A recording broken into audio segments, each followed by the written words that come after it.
assalaamu calaykum.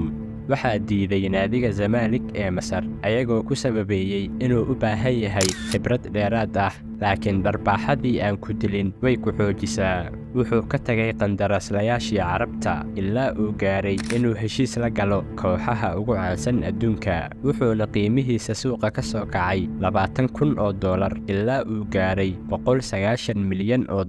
Wuxuuna noqday mid ka mid ah laacibyada ugu muhiimsan kubadda cagta ee adduunka, waxaana u soo xaroota malaayiin dollar sanad walba. Wuxuuna caan ku yahay deeqsinimadiisa, wuxuuna ku guulaystay inuu ka adkaado islaam naceebka ka jiray magaalada Liverpool kadib markii naceebka muslimiinta uu hoos u dhacay isaga dartiis.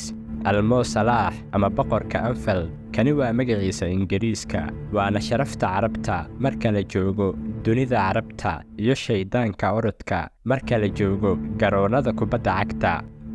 15 Juun 1992 magaalada Najrid ee dalka Masar waxaa ku dhashay Mohamed Salah Xaamid Maxruus Gaali, wuxuuna u dhashay qoys fudud oo ka koobnaa aabba ka shaqeeya ganacsiga iyo hooyo guriga joogto.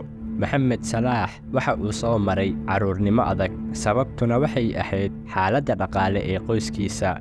Markii uu yaraa 8 saacadood ayay ku qaadan jirtay inuu imaado Qaahira si uu u soo qaato tababarka. Waxa uu raaci jiray in ka badan 10 bas si uu u gaaro goobta tababarka. Wuxuu sidan samayn jiray 5 maalmood isbuuc walba, wuxuuna ku jiray xaaladdan 4 sano. December 2013 Mo Salah ayaa guursaday gabar iskuulka ay isla dhigan jireen, Maaji Mohamed. Arooskiisana waxa uu ku casuumay dadka xaafadiisa oo dhan inay yimaadaan. Waxaa ka soo qayb galay kumanaan qof. Markii ay xaaskiisa ku dhashay gabartoodii magaalada London, waxa uu u bixiyey Makka. Ma ahayn waddadii Mo Salah uu u soo maray xidignimadiisa, waddo lagu qurxiyey ubax laguna soo dhoweeyey gacmo furan. Halkaan kama hadlayno magaca qof ku koray akaademiyadda Yurub ee ugu caansan, laakiin waa qof dhibaato badan gaartay yaraantiisa, laakiin wuxuu aaminsanaa naftiisa. Kadib markii uu u soo ciyaaray kooxo dhowr ah, laga soo bilaabo kooxaha dalkiisa ee Masar, Switzerland iyo sidoo kale Chelsea, Fiorentina iyo Roma. Laakiin sanadii 2017 ayay wax walba isbedeleen. Sanadkan waxay u ahayd Mo Salah sanad aad u fiican kadib markii uu ku biiray kooxda Liverpool qandaraas gaaraya €42 milyan, wuxuuna jebiyey rikoorka Carabta, wuxuuna noqday ciyaaryahanka ugu qaalisan Carabta iyo Afrika iyo ciyaaryahanka labaad ee ugu qaalisan taariikhda Liverpool. Waxa uu xil ciyaareed adag la qaatay Liverpool, isagoo loo doortay 3 jeer laacibka Premier League ee bilaha ah. Waxa uu sidoo kale ku guulaystay inuu dhaliyo 44 gool hal xilli ciyaareed si uu u noqdo gool dhaliyaha ugu sareeya horyaalka Ingiriiska sanadkaas, waxaana loo doortay ciyaaryahanka ugu fiican horyaalka Ingiriiska. Xilli ciyaareedkiisii labaad, Mo Salah wuxuu sidoo kale ku guulaystay inuu soo bandhigo heer ciyaareed aad u wanaagsan, isagoo dhaliyey 27 gool.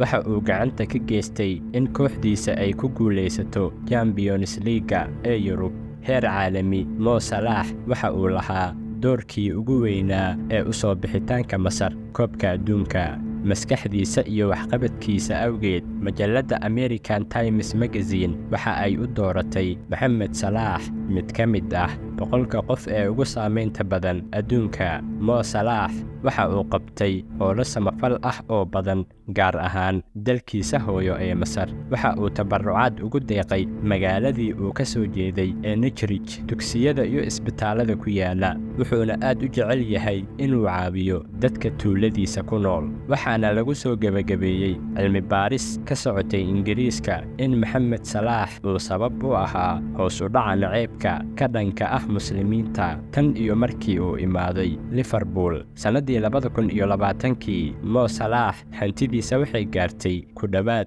$70 milyan. Hantidan waxay ugu soo xarootay mushaarka toddobaadlaha ah ee uu Liverpool ka qaato, taasoo gaaraysa $250 milyan, yacni $250,000 toddobaadkiiba, iyo xayeysiinta uu u sameeyo shirkadaha isboortiga. sidoo kale waxaa u soo xaroota qoraal kasta uu ku bastagareeyo Instagram-ka lacag dhan $165,000. 2019kiina waxa uu galay kaalinta saddexaad ee liiska 10 ciyaartoy ee ugu qaalisan adduunka kadib markii uu gaaray qiimihiisa suuqeed $195 milyan, isagoo ka sareeyay Messi iyo Cristiano Ronaldo. intaan ayuu ku egyahay muuqaalka. wassalaamu calaykum waraxmatullaahi wabarakaatuh.